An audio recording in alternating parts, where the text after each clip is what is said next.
తెల్లవాడంటే ruler, నల్లవాడంటే slave. మీ బనారస్ బట్టల కోసం 6 months నుంచి విక్టోరియా షిప్ వెయిట్ చేస్తోంది. నిజంగానే రంగులు లేవు ధర. రంగు నేనిస్తా.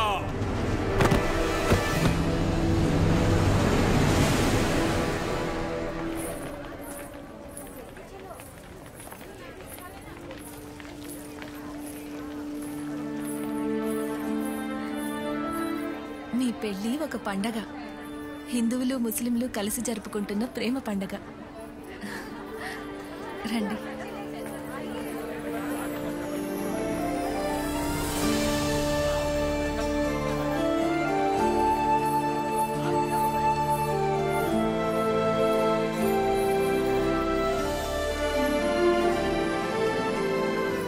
ఈ పెళ్లికి మీరు వస్తారని తెలిస్తే నేను ఇక్కడికి వచ్చేదాన్నే కాదు. మీ బంధువుల పెళ్లికి నువ్వు వస్తావని తెలిసి నేను వచ్చాను. నా మనసులో మాట చెప్పాలని. చిన్నతనంలోనే అమ్మా నాన్నల్ని పోగొట్టుకున్నాను. నా అనుకునే వాళ్ళందరూ దూరం అయిపోయారు. నేను ఇష్టపడేదేది కూడా నాతో ఉండలేదు, ఉండదు. అప్పటి నుంచి దేవుణ్ణి నమ్ముకుని నాట్యంతోనే దైవారాధన చేస్తూ బతుకుతున్నాను. మిమ్మల్ని చూశాను. మీరు చాలా గొప్పవారు. నాకు దగ్గర అవ్వకండి, దూరం అయిపోతారు. నువ్వు నన్ను కాదనుకున్నా నా ప్రేమ నీతోనే ఉంది. చెప్పు, భాగమతి కోసం ఈ భాగ్యనగరం నిర్మించినట్లుగా నీ పేరు మీద వీర వెంకట మహాలక్ష్మి నగరం అని మరో నగరం నిర్మించనా? చెప్పు లక్ష్మి. లక్ష్మి అన్న నా పేరు ముందు నరసింహ అన్న మీ పేరు ఇవ్వండి చాలు.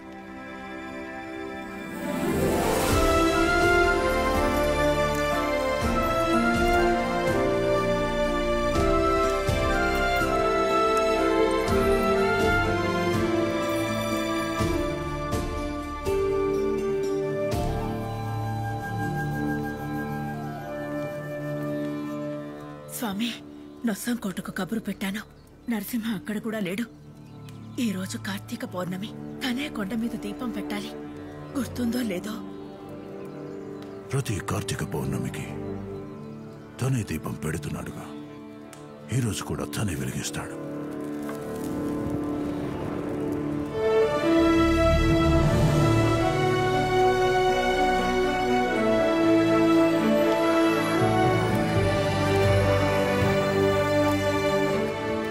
నరసింహారెడ్డికి నిజం తెలియాల్సిన సమయం వచ్చింది.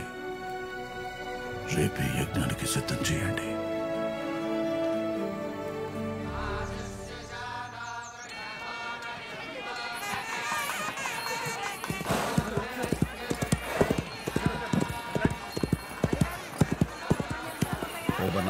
ఏమిటి హడావుడి? యజ్ఞం అంటే ద్వారా గురువుగారు కూడా వచ్చారు. నమస్కారం గురుగారు. ఆయుష్మాన్ భవ. సీమలో కరువు ఉంది కదా, వర్షాలు పడాలంటే యజ్ఞం చెయ్యాలి. అది నువ్వే చెయ్యాలి. తప్పకుండా. వెళ్ళు. నరసింహ, అమ్మా, ఈ బట్టలు కట్టుకునిరా. అలాగే. నువ్వు చెప్పు. నువ్వే చెప్పక్క. నువ్వే చెప్పమ్మా. అమ్మా, పెళ్లి కాని వాళ్ళు యజ్ఞం చేయకూడదు అంటారు కదా, మరి నేనెలా చేయగలను? నీకు చిన్నప్పుడే పెళ్లి జరిగింది. 6 ఏళ్ల వయసులోనే సిద్ధమ్మతో జరిగింది.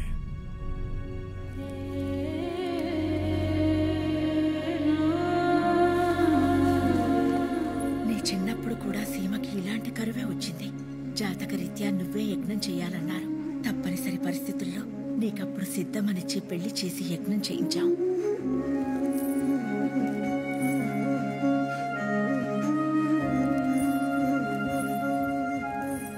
యజ్ఞం కోసం పెళ్ళైతే చేశాం, కానీ మీ జాతకాలు చూస్తే నీకు దోషం ఉంది. 2 పుష్కరాల వరకు మీ భార్యాభర్తలు ఒకరినొకరు చూసుకుంటే నీ ప్రాణానికే ప్రమాదం అన్నారు. అందుకే మీ ఇద్దరిని దూరంగా ఉంచాం.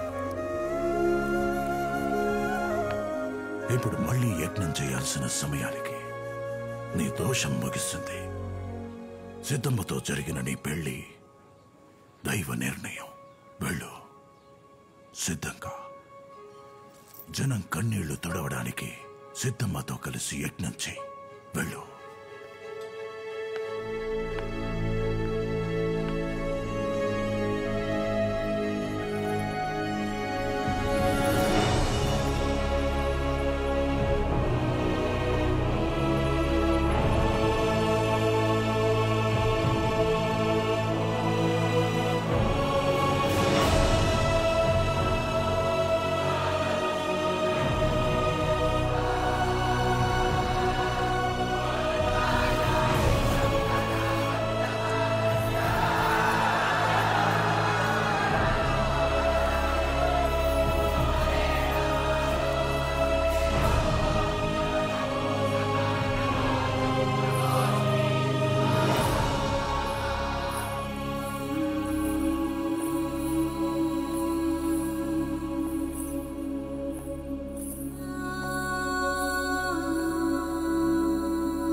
లక్ష్మి, చెయ్యని తప్పుకు నువ్వెందుకు బలవ్వాలి? మాట తప్పింది నేను, నన్ను శిక్షించు. తట్టుకునే శక్తి నాకు లేదు. నాకే ఎందుకు ఇలా జరగాలి? తల్లిదండ్రుల్ని దేవుడు నిర్ణయిస్తాడు. కనీసం నా భర్తనైనా నేను నిర్ణయించుకోవాలనుకున్నాను. ఇక అది కూడా నా చేతుల్లో లేదని తేలిపోయింది. కనీసం నా చావైనా నన్ను నిర్ణయించుకోనివ్వండి. లక్ష్మి, దేవుడు కొందరికే కళనిస్తాడు. నీకు జనాల్ని సంఘటితం చేసే గొప్ప కళనిచ్చాడు. అది నీ కోసమో ఆ దేవుడి కోసమో కాదు, స్పందించే అందరి కోసం. దాని మధ్యలో ఆపే హక్కు నీకు లేదు. ప్రాణం వదిలి ఆ భగవంతుడి ముందు నిలబడ్డప్పుడు అతని కళలోకి సూటిగా చూడగలగాలి. నువ్విచ్చిన ప్రతి నిమిషానికి సంపూర్ణత్వాన్నిచ్చానని సగర్వంగా చెప్పగలగాలి. ప్రతి ప్రాణానికి ప్రయోజనం ఉండాలి. ప్రతి మరణం ఈ మట్టికి మరో ఊపిరినివ్వాలి.